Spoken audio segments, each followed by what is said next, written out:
ये वो दौर है जब मानवता के आखिरी स्वतंत्र इंसानों पर एक चुप्पा शिकंजा कसा जा रहा है।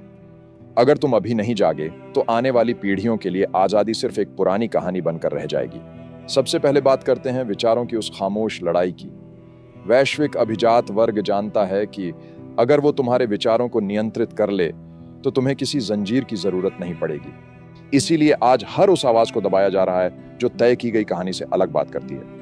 आज की सेंसरशिप में कोई जेल नहीं, कोई आग नहीं, सिर्फ अदृश्य एल्गोरिदम है। ये ताकतवर तकनीकी उपकरण तुम्हारी बात को छुपा देते हैं, तुम्हारी पहुंच खत्म कर देते हैं और तुम्हें बताए बिना तुम्हें अदृश्य बना देते हैं। तुम युद्ध पर सवाल नहीं उठा सकते, तुम इतिहास पर सवाल नहीं उठा सकते, तुम विज्ञान की आधिकारिक कहानी पर सवाल नहीं उठा सकते। स्वागत है तुम्हारा उस दुनिया में जहां सोचने से पहले ही अपराध तय कर दिया जाता है। वो विचारों को इसलिए मारना चाहते हैं क्योंकि हर क्रांति गोली से नहीं बल्कि एक सवाल से शुरू होती है, और इसीलिए आज हर असुविधाजनक सच को षड्यंत्र सिद्धांत का नाम देकर दबाया जाता है।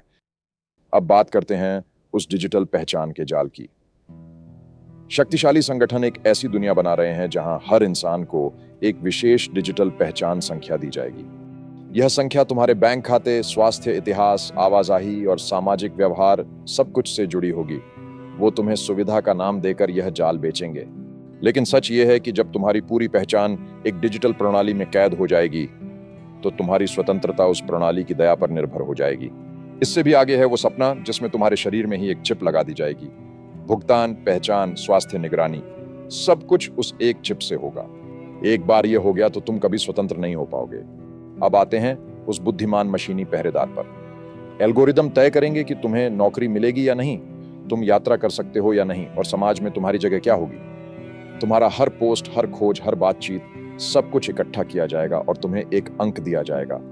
इस सामाजिक अंक प्रणाली में अगर तुमने आधिकारिक कहानी से अलग सोचा तो तुम्हारा अंक गिर जाएगा, और उस गिरते अंक का मतलब होगा नौकरी नहीं, यात्रा नहीं, स्वास्थ्य सेवा नहीं, समाज में जगह नहीं। अब सुनो उस डिजिटल मुद्रा के कब्जे की कहानी। एक दिन आएगा जब नकद पैसा पूरी तरह गायब हो जाएगा। हर लेन देन डिजिटल होगा, हर खरीद पर नजर होगी। केंद्रीय बैंक तुम्हारे हर पैसे का हिसाब रखेंगे और जरूरत पड़ने पर तुम्हारा खाता पल भर में बंद कर सकते हैं।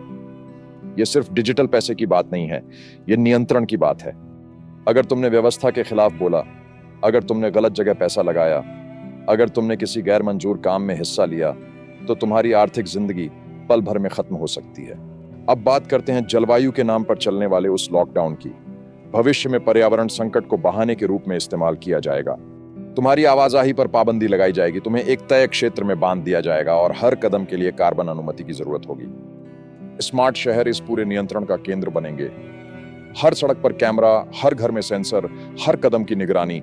यह शहर नहीं, पर्दे में लिपटी हुई जेल होगी। फिर आएगी वो मुफ्त आय की चाल। सरकारें और शक्तिशाली संगठन तुम्हें हर महीने बिना काम के पैसा देने की बात करेंगे, लेकिन यह पैसा एक जंजीर है जो तुम्हें निष्क्रिय, आज्ञाकारी और व्यवस्था पर निर्भर बना देगी। जब तुम्हारी जरूरतें पूरी होती रहेंगी तो तुम्हारी विद्रोह करने की इच्छा मर जाएगी, और उस मुफ्त पैसे के साथ जुड़ी शर्तें तुम्हें वही खरीदने पर मजबूर करेंगी जो व्यवस्था चाहती है। परिवार की बात करें तो यह वो अंतिम किला है जिसे वो तोड़ना चाहते हैं। जब परिवार टूटता है तो पीढ़ियों का ज्ञान, प्रतिरोध की भावना और पहचान सब कुछ खत्म हो जाता है। इसीलिए समाज में परिवार को बोझ और व्यक्तिवाद को महानता के रूप में पेश किया जा रहा है। बच्चों को माता पिता से दूर करके संस्थाओं, मीडिया और डिजिटल उपकरणों के हवाले किया जा रहा है। आर्थिक संकट ने परिवार को दो कमाई पर निर्भर बना दिया है, जिससे बंधन कमजोर होते जा रहे हैं। भविष्य में तो वो एक ऐसी दुनिया चाहते हैं जहां बच्चे माता पिता से नहीं बल्कि राज्य द्वारा पाले जाएंगे। कृत्रिम गर्भाशय, जीन संपादन और बुद्धिमान मशीन परवरिश, ये सब उस भविष्य की तैयारी है जहां इंसान नहीं, मशीनें अगली पीढ़ी को तराशेंगी। लेकिन इस सब के बावजूद तुम अभी भी स्वतंत्र रह सकते हो। डिजिटल अदृश्यता सीखो, एन्क्रिप्टेड संचार, निजता के उपकरण और नकद लेन देन। अपने डिजिटल पद चिन्ह को कम करो, अपनी समानांतर व्यवस्था खड़ी करो, अपना खाना उगाओ, स्थानीय विनिमय करो, विकेंद्रीकृत प्रणालियों का उपयोग करो। जिसे वो नियंत्रित नहीं कर सकते उसे वो गुलाम नहीं बना सकते। वास्तविक जीवन में मजबूत रिश्ते बनाओ। डिजिटल समुदाय मिटाए जा सकते हैं लेकिन असली दुनिया के बंधन नहीं। समान सोच वाले लोगों को खोजो, मिलकर तैयारी करो और एक दूसरे की रक्षा करो। नियंत्रण की मनोविज्ञान को समझो और उसे तोड़ो। डर का मतलब आज्ञा पालन नहीं है, बल्कि डर को पहचान कर सोचना शुरू करो। शर्म का मतलब चुप्पी नहीं है। सच और जोर से बोलो, और सबसे जरूरी, अपने परिवार को बचाओ। बच्चों को स्क्रीन से दूर करो। उनके दिमाग को एल्गोरिदम से पहले तुम आकार दो। उन्हें सवाल करना सिखाओ, व्यवस्था का अनुसरण नहीं। याद रखो, वो सिर्फ उस संस्करण को नियंत्रित कर सकते हैं जो उनका खेल खेलता है। जिस दिन तुमने उनका खेल छोड़ दिया, उस दिन तुम सच में आजाद हो गए। ये पीढ़ी आखिरी मौका है। अभी जागो, अभी बोलो, अभी अपनी व्यवस्था खड़ी करो, क्योंकि कल शायद ये मौका भी न रहे।